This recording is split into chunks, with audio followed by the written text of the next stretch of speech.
This story was maybe the most traumatic event that I've ever experienced. As a 13-year-old teenager with a 9-year-old brother named Andy, I often feel responsible for looking after him when we're home alone together. But at the time of this situation, our friends, Alice, Samara, Jamie and Sam, were also over at our house for a sleepover. It was around 7:40 p.m, dark outside, and our mother was away at a choir practice. It was a weekday, Tuesday to be precise. We are all homeschooled due to bullying, and we're all coming together to work on a project about the solar system, hence why our friends were staying over. As time went on, we all kind of went off and did our own thing.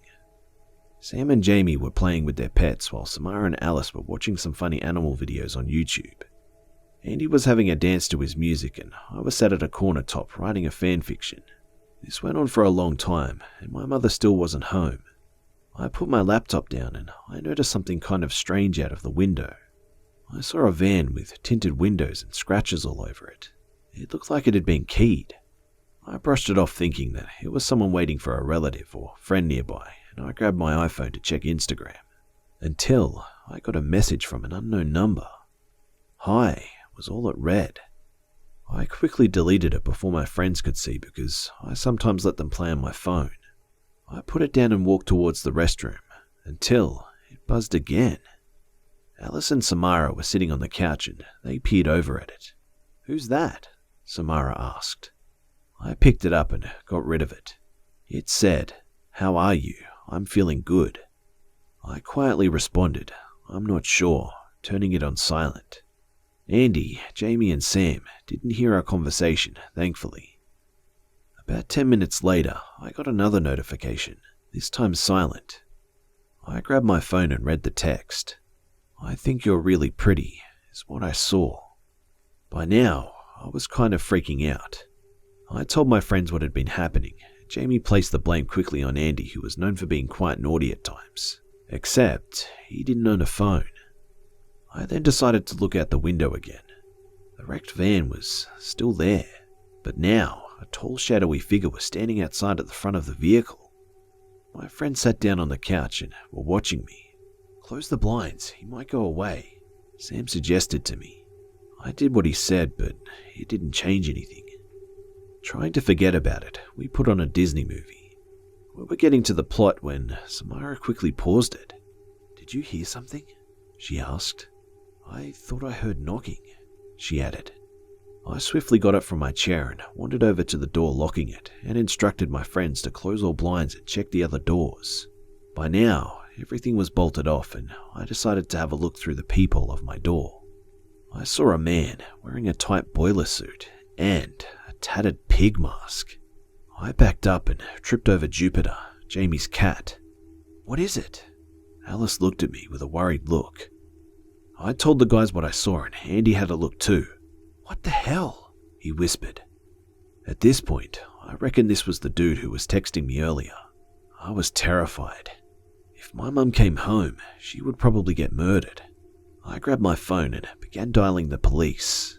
"Go into the bedroom and lock the door," I shouted. My pals followed my orders.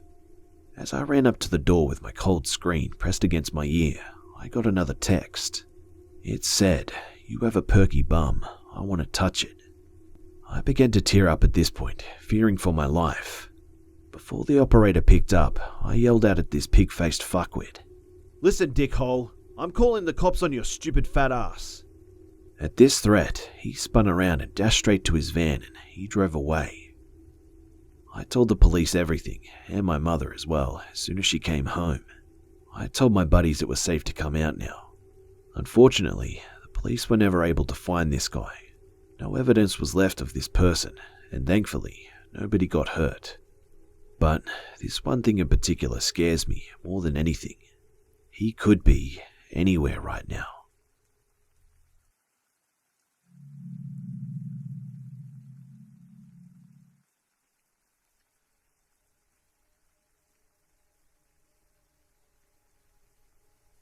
I have a disturbing and downright odd story that I've never considered sharing until now. I'm a 26-year-old female living in Scotland. This involves myself, my cousin, a few friends, and an absolute creep that vanished and got away with everything. My cousin and I are the same age and were 14 at the beginning of this near 3-year incident. My cousin had gotten a new household computer and had installed and used MSN, as that was the major social media platform back then. She started adding individuals from everywhere onto her contact list. One boy had stuck out. He claimed his name was Mark Halligan, age 15, from Blackpool, England. They started talking every day, exchanging innocent pictures and becoming very close friends. He quickly admitted that he was older, 17, and apologized for lying. My cousin gave him the benefit of the doubt and continued the friendship though. Things got weirder here. He knew it was her birthday soon and wanted to send a gift to her. She told me about this and we thought it would be cool and wanted to see what he would send, so she agreed, but waited a while before sending her address. He started by sending phone credit codes so that they could text when the computer was in use. She then gave him the address and he sent her a lot of stuff. DVD player, huge teddy, DVDs, CDs, clothes, sweets and various other things that she had to explain away to her parents as being a prize from a school competition. This went on for some time, while he still maintained that he was 17, and added on that he had made the money from an under 21-year-old's football placement.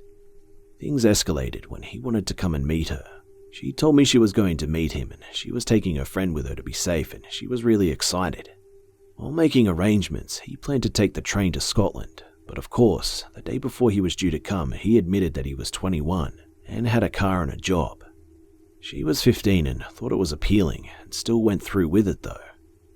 I phoned her that night. She didn't tell me much, just that she didn't want to talk to him again and didn't divulge any more information. A few days later, I received a contact request on MSN from Mark. I accepted and he told me how him and my cousin had stopped talking and he wanted to know why. I didn't have any answers other than she didn't want to speak to him again.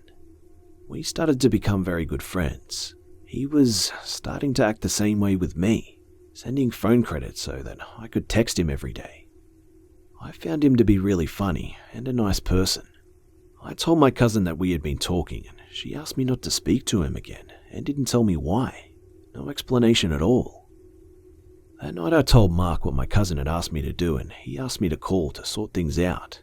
I agreed and later that night he called. The voice on the other end of the phone was really odd, high-pitched and feminine sounding. We spoke and he explained that he had an accident and it tore out his vocal cords as a child. I felt bad and kept talking to him, assuming that that was why I was no longer able to speak to him.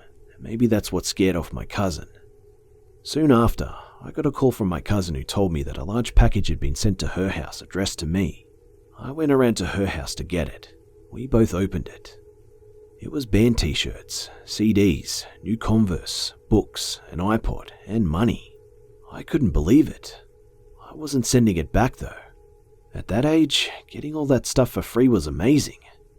I got home and called Mark to thank him for the gifts. He was happy that I was happy and we kept talking for a few hours. And lo and behold, he asked me to come up to visit him. I agreed and told my best friend. She was really wary and insisted on going with me. The day he was meeting us, we agreed on a location about 20 minutes from my house. We waited outside of the shop for him to arrive, already full of nerves and excitement. He was 10 minutes late, which magnified the feelings. What approached us at a very fast pace and came to an abrupt stop was a blue VW Golf. He sat for 5 minutes before getting out of the car. We stood and knew that something was wrong immediately. What got out of that car was terrifying to two 15-year-olds expecting someone who we thought was 21 years old, handsome, tall, and a warm person. He stepped out of that car and he stood around 5 feet tall. He was in all denim. His face, honest to goodness, looked like a burn victim's face. This man was in no way, shape or form 21. He was easily in his 50s or 60s, and he was truly intimidating. We smiled, said hello, and asked him to go on a walk. We took him towards my house. While walking to the destination, we whispered to each other and made a plan to run away from him. We exclaimed that we were going to pop into a friend's house to get a DVD to watch at my house. We decided to go to my still best childhood friend of 23 years home, which was en route to my house. Both of us in tears but hiding it, went to our friend's house and near collapsed in the doorway. We gave him a brief account of what happened and told him we needed to get away from him. We were petrified. He told us to lock the door behind us, and we went out into the back garden, climbed the fence and ran like the effing wind between houses and back gardens to a heavily wooded area that we knew really well that led to my house. We must have stayed there for hours. We knew roughly how long it would take him to get back to his car and maybe drive around to look for us, so we had to keep away from roads, and we thought if we stayed put that we would be safe, which we were. During this time, we had calls from Mark coming through, but let them ring out. We made a dash to my house where we called my cousin to ask her basically, what the fuck? She got her dad to bring her around and we talked it out. The now 4 of us stayed in my house all night and didn't leave each other alone at all, at least for a few days. We both got text and phone calls after this meetup, but we ignored them until he stopped. We were too scared to tell anyone, so we decided to keep it a secret. Cut to about 6 months later, my friend and I were going to Blackpool for a long weekend with her parents. About 2 days into the trip, I got a text saying that he thought he saw me in Blackpool, and confirmed this by describing a mint green summer top that I was wearing at the time, and told me that he knew where we were staying. I told him to keep away or I'd phone the police. He apologized and agreed. The next day, I was approached by a lady that ran the bed and breakfast, and she told me that I had an envelope. He had written a note that basically said not to phone the police, and he would never call me again, and included £500 for my friend and I. Being stupid and not thinking, we took the money, laughing, already spending it in our heads, and we never said a word. We didn't hear anything from him again until about a year later. I received a picture message of a person lying with his wrist cut, blaming my cousin and I for ruining his life, because we didn't want to be in contact anymore and neither of us loved him. I contacted her and told her about the message, and I went around to her house and we both decided to tell her dad, and he immediately contacted the police. They asked us to monitor any other contact and report it in for evidence. Within hours of sending the picture, Mark had done something absolutely terrifying. He had called my cousin, and her dad insisted that he listen in on the conversation. He told her that he had bought her a car and it was outside her house, and he had left the area after dropping it off and gave her a specific description of it. He told her that it was her car. He told her that there was a car key on the wheel, a blue bow on the steering wheel, and all the documents for the car were in the back of the driver's seat. My uncle phoned the police again, told them about the car and that he had went out to confirm Mark's description of the car. When the police arrived, they arranged for the car to be towed and to trace the numbers and online profiles that he had used. The only information that we got back from the police since that day was that the car was registered to a Pamela Halligan. A person he had told us in previous conversations was his sister, which was confusing because he had told us that his sister had died tragically during an IRA bombing in 1979 at the age of 10. It was horrible to know that he was watching us when we didn't know, was at my cousin's house when we didn't know. He could have been anywhere at any time, knew anything about us, and had the capability to go to the extremes with lies and actions. I've researched his name a million times, different spellings and everything, and never found a thing. We still get chills talking about him, and have often not been able to finish a full conversation about him due to the horrible realization of what he had done.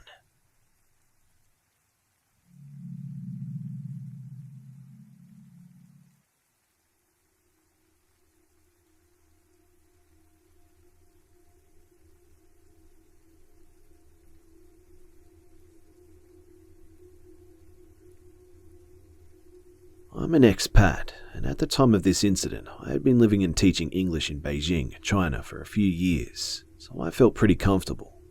Me and my friends or co-workers finished work at 9 PM most nights, so we would go out for dinner and drinks a lot and often stayed out until the middle of the night or even early morning. We were young, free, and in a place where no one really knew us, so we behaved like people on perpetual vacation. And Beijing was the perfect place for this because, like New York, maybe even more so, it was a city that didn't sleep. Bars and clubs often stayed open until the sun rose. On this particular night, it was just me and my friend Lane, another Canadian woman I worked with and had been friends with for a couple of years. She was a tall blonde, about 5'11", and I'm an average-sized brunette. We were both in our mid-30s at the time. We weren't out to party hard that night. We just wanted to grab some dinner and have a few drinks. We headed to a little British pub, just 15 minutes down the road from our work that we often frequented, had some pizzas and beers and chatted. But on this particular night, the pub closed rather early, around 1 a.m. Neither of us being ready to go home just yet, we decided to buy some more beer from the convenience store 2 stores down, and sat on a stone ledge on the street which was elevated for perfect sitting. Behind us were small shrubs and trees. Looking back, this wasn't the brightest idea, I admit, because behind those shrubs was a small forest and an overpass. At the time though, we didn't think anything of it. It was Beijing after all. There were lights and people everywhere, all hours of the night, and we were on a fairly large and busy street. We sat there and chatted for what must have been a couple of hours, but we were so involved in our conversation that we hadn't noticed how dark the street had become, and how no one was out on the street anymore. And that was when he came. As it turns out, my friend and I had been in a long debate about psychopaths. I had read nearly all of the books by John Douglas, the famous FBI profiler who started the behavioral science unit at the FBI, and was fascinated with how he broke down a crime scene, how he profiled whether the victim was low or high risk, and how he built a profile of what the killer was like before reenacting what he surmised must have happened with insane accuracy. In our state, out late at night as we were, I would have to have rated us high-risk victims. We simply weren't being careful, having been lulled into a false sense of security, in large part due to China's notorious media blackout on violent crime. My friend was a sociology major, so she was right into this conversation. She was saying how psychopaths weren't all bad people, and I was saying that they were. In our drunkenness, we both thought that we were brilliant. We took turns popping into the shop for some beers. Only one of us was going in, while the other waited outside. It was a fair distance to the store, and it was during one of these times, being left alone, that I started to get a creepy feeling. I anxiously waited for my friend to return. My friend and I also took turns, ducking a little ways into the small forest behind the trees to relieve ourselves, since all the restaurants were closed. It was during this heated discussion that we noticed a man walking by us. As soon as we saw him, we both stopped talking immediately. Something wasn't right. He wasn't just passing by us. Something was off. He was passing us too closely, walking too slowly, and though he was walking forward, his head was turned and staring at us. And to make it more creepy, he was wearing a face mask. Fair enough, they were common in Beijing because of the pollution, but it was a clear spring night.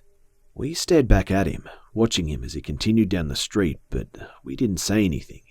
"That was weird," I said. "Yeah," Lane agreed.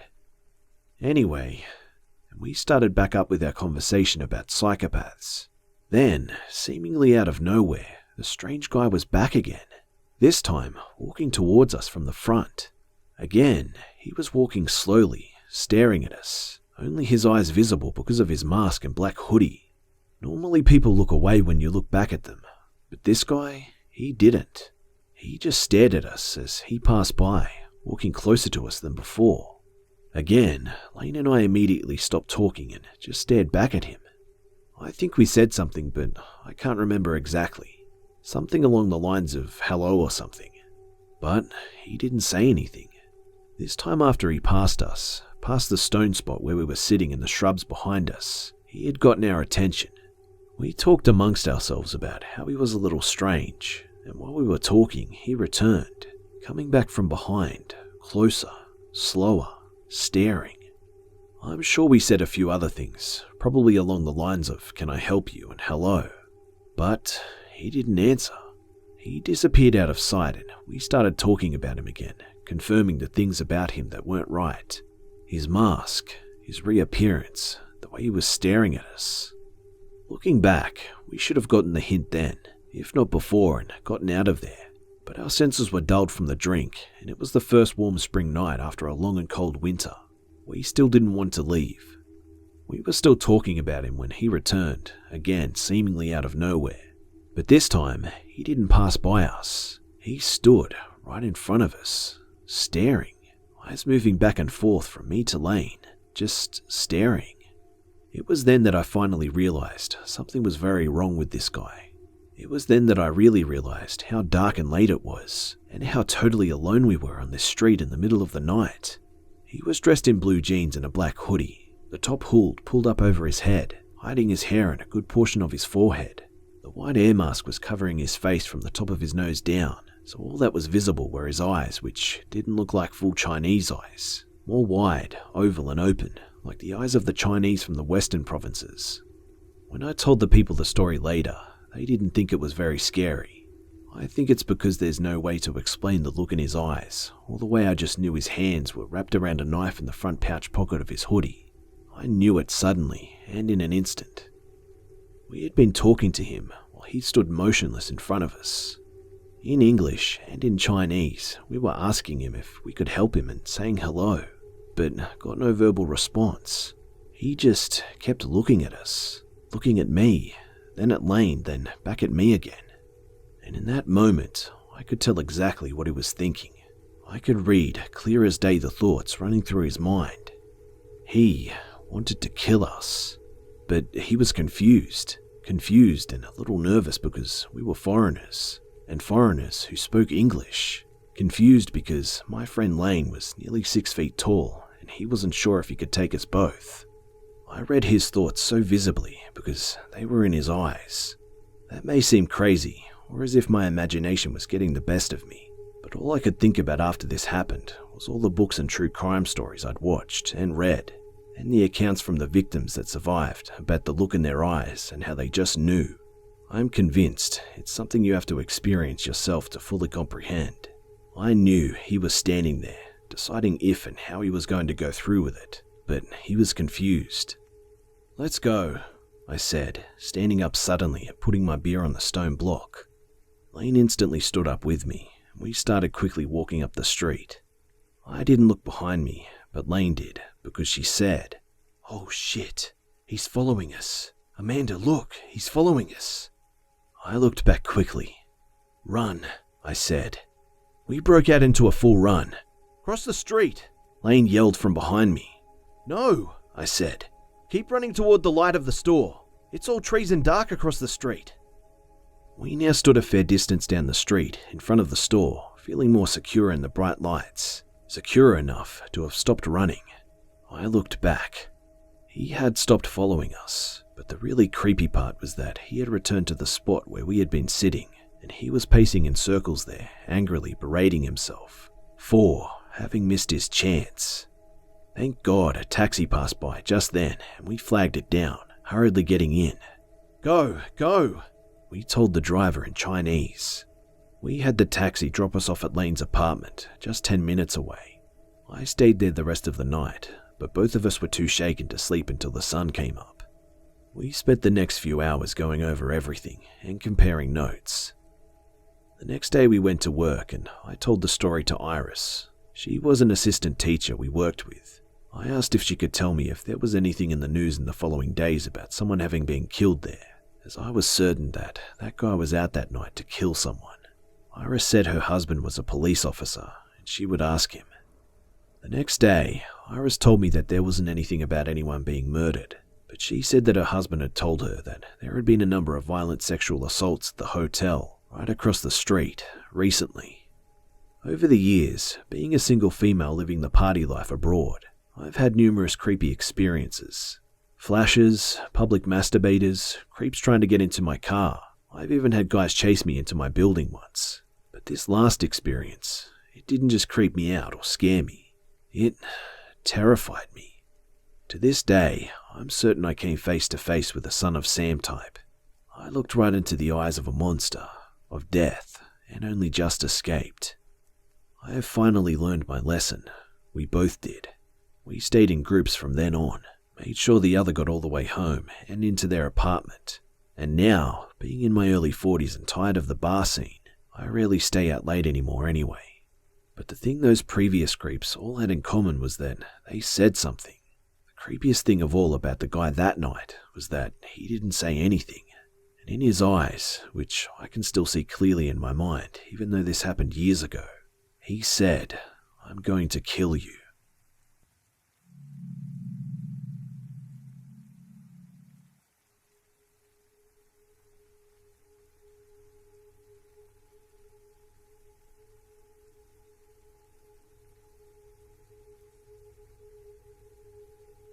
My name is Savannah.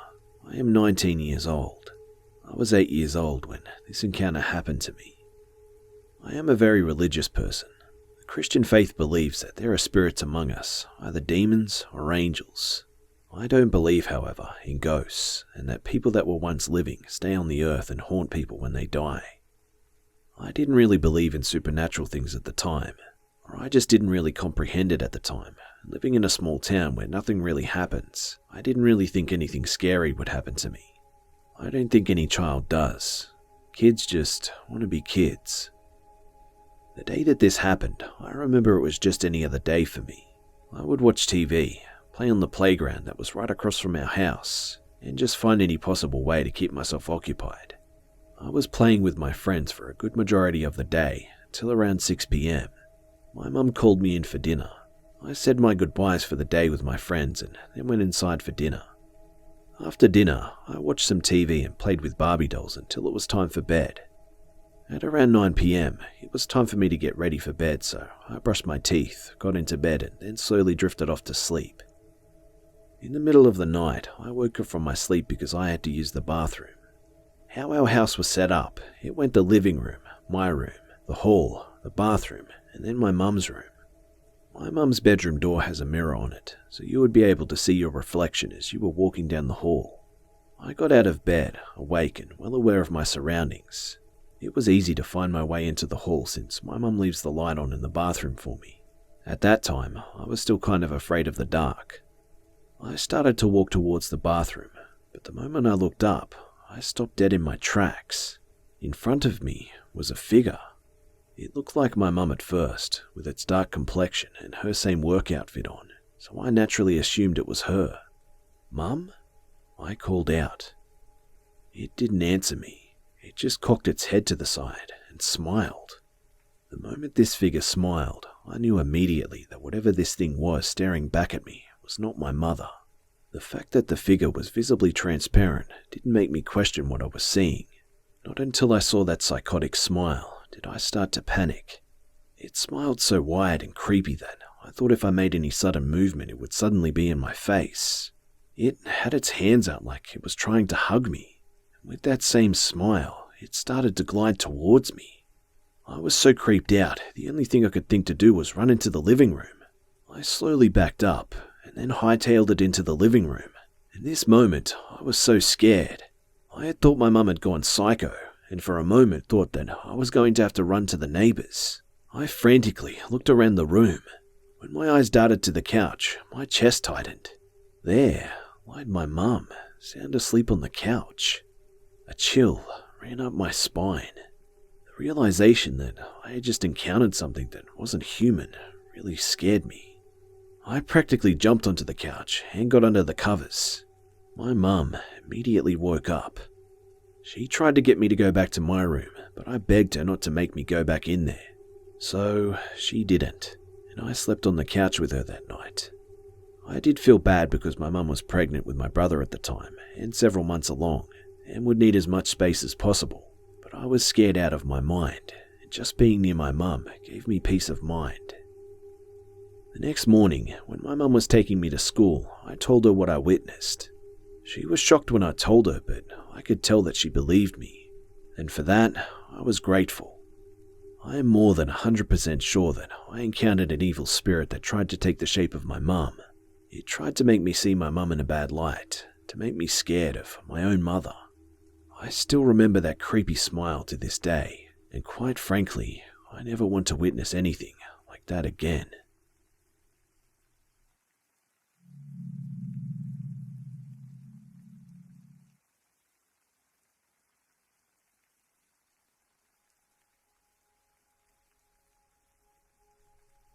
This didn't happen to me, but I was in the home. My parents have lived in their house for 25 years. I spent more than half of my life living in there. I'm 34 with children of my own now, an hour away, but I visit as often as I can. The story I'm telling you is about when I lived there when I was 24. I had 2 children and was going through a rough spot with my husband, so stayed with my folks for a few months. My mum, dad, their 19-year-old sister, and then 26-year-old brother all lived there. I stayed in a bedroom with my kids. My sister had her own room, as did my parents. My brother was staying in a room in the basement. My mother is probably the most sweetest and honest woman you'll ever meet. She's been a home daycare owner and a homemaker her whole adult life. When I say she is honest, she does not like lying. She's also really bad at it, and she's just a very serious person. I can't tell how many times I've tried to get her to lie for me when I was growing up and she wouldn't. And when she did, like telling my dad I got suspended and snuck out and smoked, her lying was so horrible my dad never believed her, and she always ended up telling him the truth later on. The reason I'm saying this is because my mum told me something that I know is true because of how my mum is. One day, me and her were in the kitchen. I was talking to her about something while eating at the table. She was washing the dishes. I remember her looking over towards the den door. Here's a real quick outline of the house. You walk in the front door, you're in the living room. To your right is a hall and other bedrooms and a bathroom. If you keep going straight through the living room, you get to the kitchen. In the kitchen is the side door to the backyard and another door that leads to the den.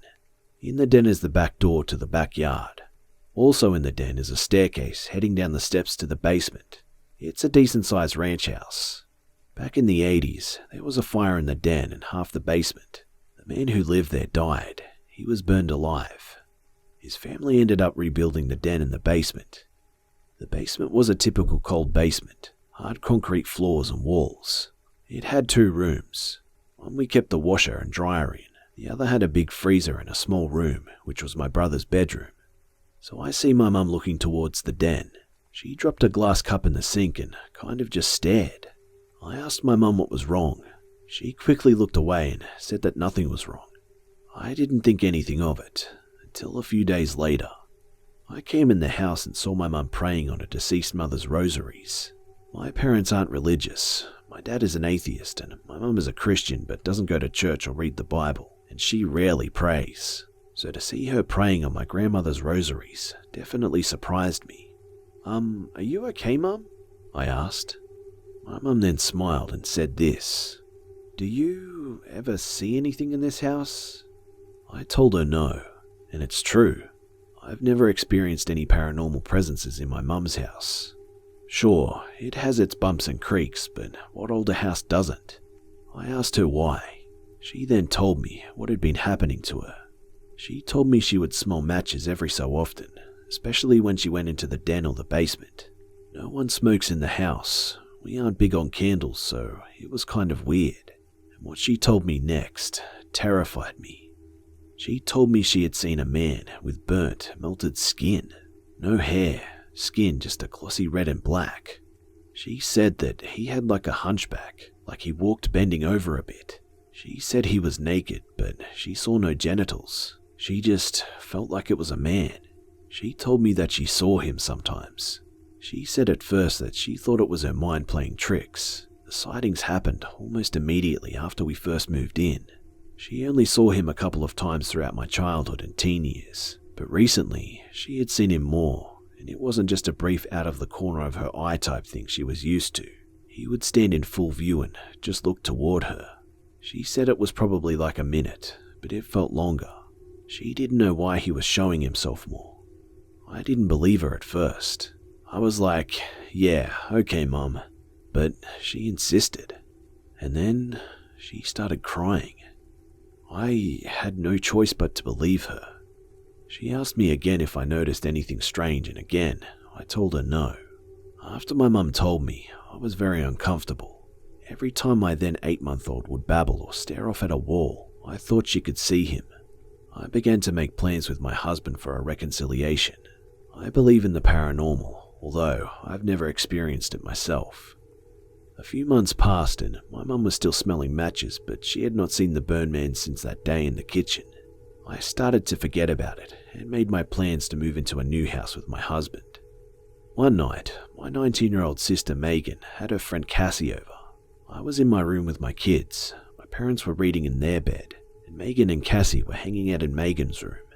Around midnight, I was laying in my bed watching TV.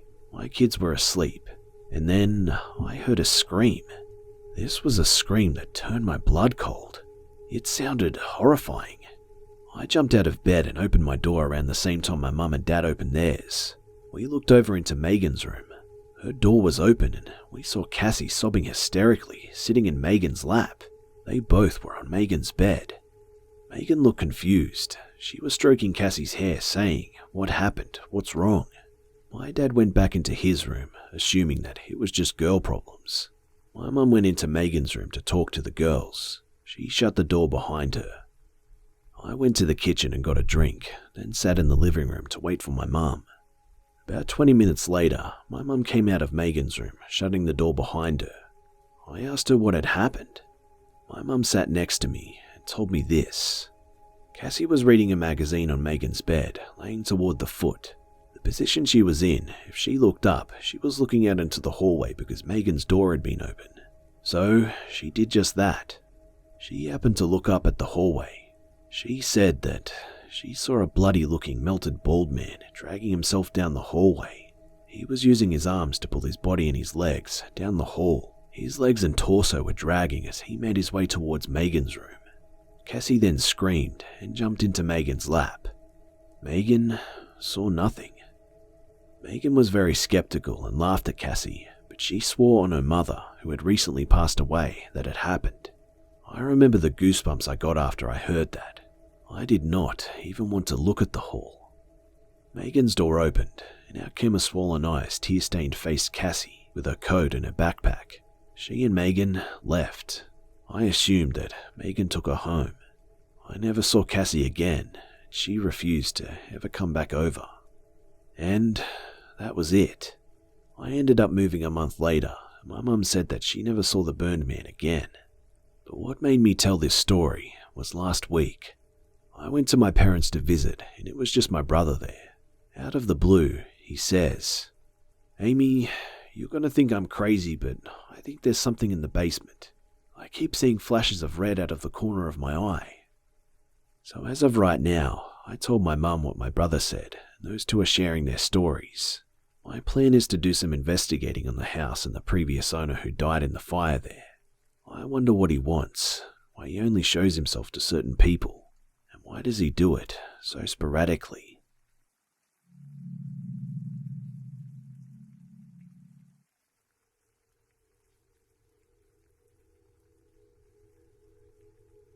I'm a 20-year-old woman that lives on the West Coast, and I've lived here for about 8 months. This happened within the first month of my time here. In most bigger cities, restaurants are partnered with cell phone delivery apps. The delivery people for these apps tend to frequent the restaurant in which I'm working. Typically, I see the same 5 to 10 delivery people multiple times a day and get to know them pretty well. Except one. He only came in while we were busy and always tried to talk, and in annoyance, I would ignore him. One day, this man came by to pick up multiple orders. I gave him the orders and turned around, barely acknowledging him. That is when the questions began. I should have seen the warning signs then. "You don't even want to say hi to me?" he said to me with a smile. The kind of smile you give someone that you know well. The kind of smile that is meant for friends. The way he looked at me threw me off, but I gave him a small smile and said that I hoped he had a good night. He rolled his eyes and went to his deliveries in his car. He came back with his phone and told me to put my number in it. I politely declined his offer and began to turn around. "You won't regret it, Charlene," he said, gently pushing his phone into my hands. At this point, I was extremely uncomfortable, but the restaurant was empty besides the chef in the back of the kitchen, and I couldn't get his attention. So I set his phone down and did what any person would do. I wrote down a fake number on a napkin. To my horror, he picked up the number and began to dial it into his phone. He put it up to his ear and rolled his eyes in frustration. "Just give me the real number." I then wrote down my real number, but with no area code, hoping that he would be okay with that. And I had just moved here recently, so my area code would not be easy to figure out without knowing my life before the West Coast. "Charlene, you didn't write down your area code." My heart started beating quickly. I had never given him my name, and I never wore a name tag. "Pick up the phone when I call, and if you answer, I'll leave the restaurant." I could tell that he meant it. He would not be leaving until I proved to him that it was my number. He called the phone. The phone vibrated in my pocket and I knew that I had made the worst decision of my life. I showed him the phone and he left. I loved my job, but the worst part was the distance. I always took the bus home and had to make multiple switches in order to get home, and it was typically an hour commute. This was not a problem during the day, but by the time I got off work around 11, it was risky. About halfway through my commute, I received a call from a number that I didn't recognize.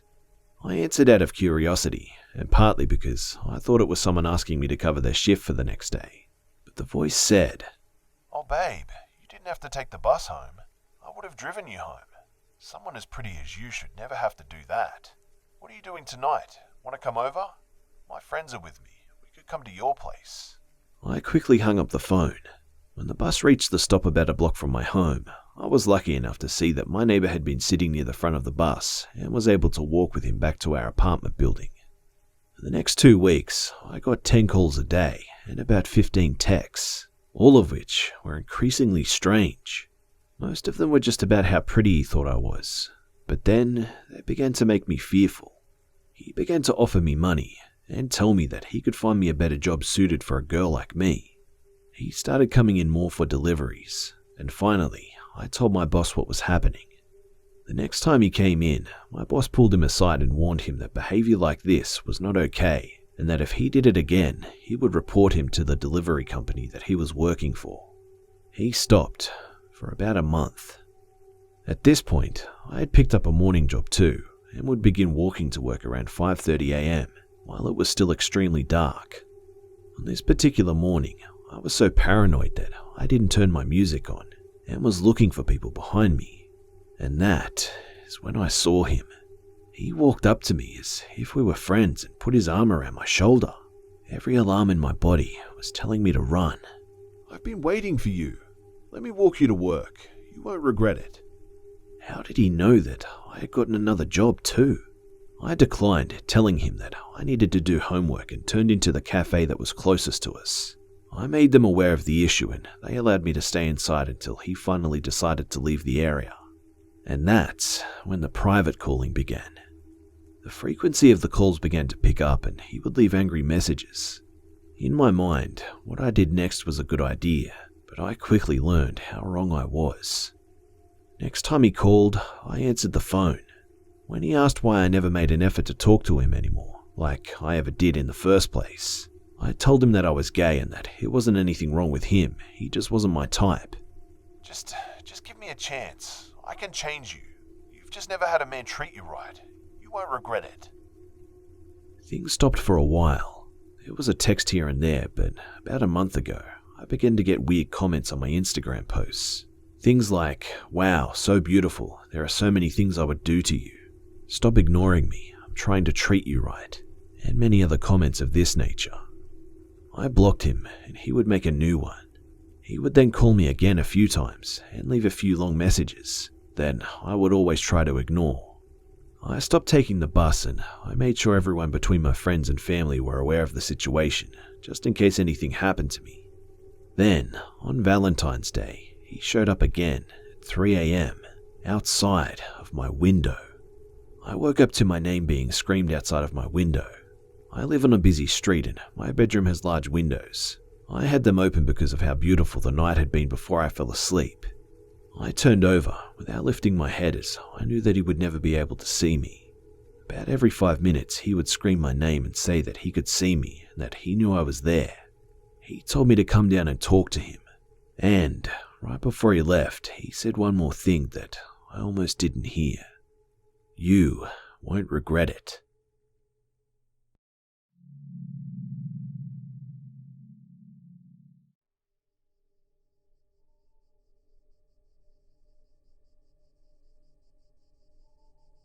This story happened about 2 years ago while I was in university working on my degree in biology. I had signed up for a trip to gather samples for an experiment some students in the ecology department were going to run. It required the collection of samples from several sites, so they recruited biology, ecology, and forestry majors to help them complete the sampling in a shorter period. The area my group was to take samples from was a few hours from my uni in the Pacific Northwest. There are 9 of us in my group, 8 students and a supervising professor. We got to the campsite in the late evening and set up our tents. One of the other students had brought a big container of split pea soup from home and was sharing it with the others on the trip. I don't really care for split pea soup, so I declined the offer. Everyone had the same except me, one other student, and the professor. Come the next morning, the 5 students who had eaten the soup weren't in the best shape. They were in the grips of some gnarly food poisoning and were in no shape to hike for 8 to 9 hours to collect the samples we needed. The professor who was supervising us had originally made some rules, such as people travel in groups of at least 2. We had to return to the camp by nightfall, but now those rules were tossed out to make sure that we kept to our timetable and collected all of the required samples. We were just told to do our best to complete the work assigned as long as you can do it safely. That morning, I set out for a long day of hiking. After a mile or so, I ran into the stream that I was supposed to follow. I needed to travel about 4 miles upstream, stopping every quarter mile to collect samples of the water and soil. This meant that I had to hustle to get back before dark. Halfway through the day, I realized that wasn't going to happen. About 2 miles into my hike, I stopped for lunch, sitting on a log overlooking the stream. The scene was really peaceful, until I smelled cigarettes. It wasn't the smell of a cigarette being smoked, more the musty smell of a heavy smoker's car where cigarette butts had been left to ferment for weeks on end. I looked around but couldn't see anyone. I just assumed that the wind had blown the scent from some hunter or hiker over to me. But minutes later, the smell hadn't faded. The vegetation in the area wasn't that thick, but there were still a lot of places for someone to duck behind a tree or bush.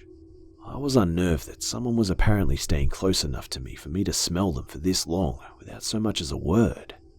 I quickly packed up the trash from my lunch and continued up the stream.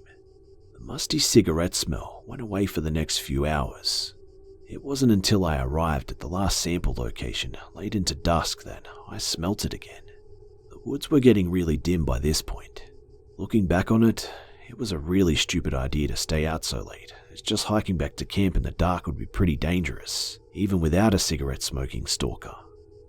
Having just put the collection tubes in my bag, I shined my flashlight around in the darkening woods, looking for whoever was giving off the smell. I didn't see anything that caught my attention though. It would actually be more correct to say that I saw too many things in the dim light that might have been a head sticking out from behind a tree or someone crouched low in the foliage. I didn't like the idea of being in the dark woods with a stranger who for the second time was lurking near me without revealing themselves, so I began to double time it back down the stream. I made much better time on my way back, even though it was dark because I didn't have to stop to take any samples. Even so, I didn't get back to the camp till a bit before 10. I was the last one to get back, and everyone but the professor was already asleep. I didn't mention the cigarette smell to my professor because he seemed tired as it was, and he headed to his bed in the RV soon after I got back. I headed to my tent soon after. At some point in the night, I woke up needing to pee. I decided to head into the woods to do my business as I knew some of the other students were still feeling ill and needed the RV toilet for more urgent matters than just having to take a leak.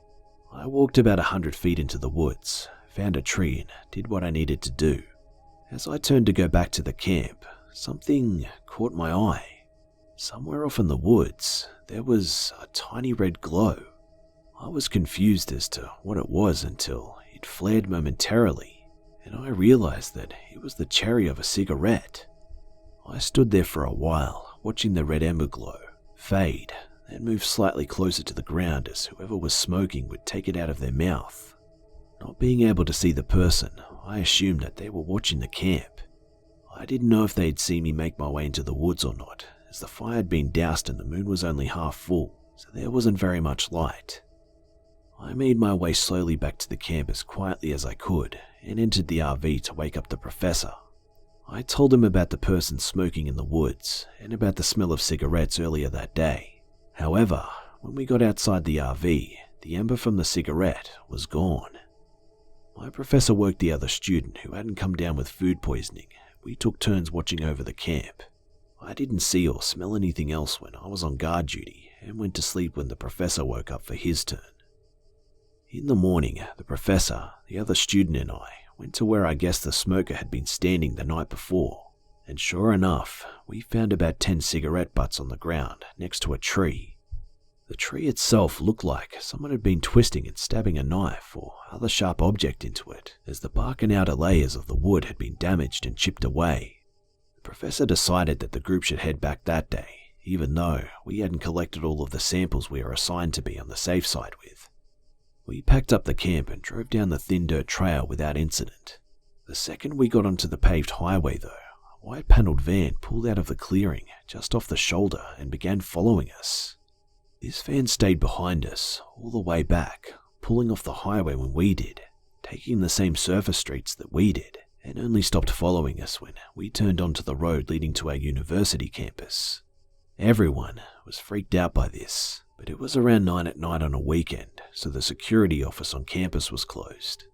We decided to unload the RV and call it a night, as the van hadn't followed us onto the campus. I offered to help the professor catalogue and store the collection tubes from our trip, so it was another couple of hours before I left the biological sciences building and started heading toward the dorm building I lived in. I stepped out into the cool night air and began walking, my professor having left the building in the other direction to get to his car and drive home. It was a couple of dozen feet outside of the building, which was now locked, when I was hit with the musty smell of old cigarettes again. I looked around, and about 25 yards away in the darkness, off of the foot of the path, I saw the cherry of a cigarette smouldering away. I was pretty scared at this point, but hoped that it was only a student or some faculty staying late having a smoke. I couldn't completely convince myself of this though, as the musty cigarette smell was the same as what I smelled in the woods the previous night. I started down the footpath and soon passed whoever was smoking. 100 feet or so later, I looked over my shoulder and saw the cigarette cherry bobbing in the darkness. The smoker was following me. This creeped me out a bit more, but I still held it together. That is, until I rounded a small stand of trees and saw a white panelled van parked alone in the parking lot. I took off at a sprint toward my dorm building. I looked over my shoulder a few steps into my run, and I saw the cherry of the cigarette fall to the ground and a dark shape beginning to move after me. I didn't look back again, but I could hear someone running in the grass off of the footpath. I got to the entrance of my dorm building and frantically waved my keycard in front of the card reader that controlled the door lock. As soon as I hear the soft beep, I open the door, jump through the doorway and shut the door quickly. I stopped and peered through the glass door. I saw the dark shape stop, just short of the lit pathway. I just watched for a minute or two. Then, I saw the spark of a lighter. The light is just barely bright enough to illuminate a shaggy beard and brim of a baseball cap before it disappears and was replaced with the red glow of a cigarette. I turned and headed up the stairs to my dorm room. By the time I get to my window, overlooking the same yard I had just run through, there is no trace of a dark figure or a cigarette cherry.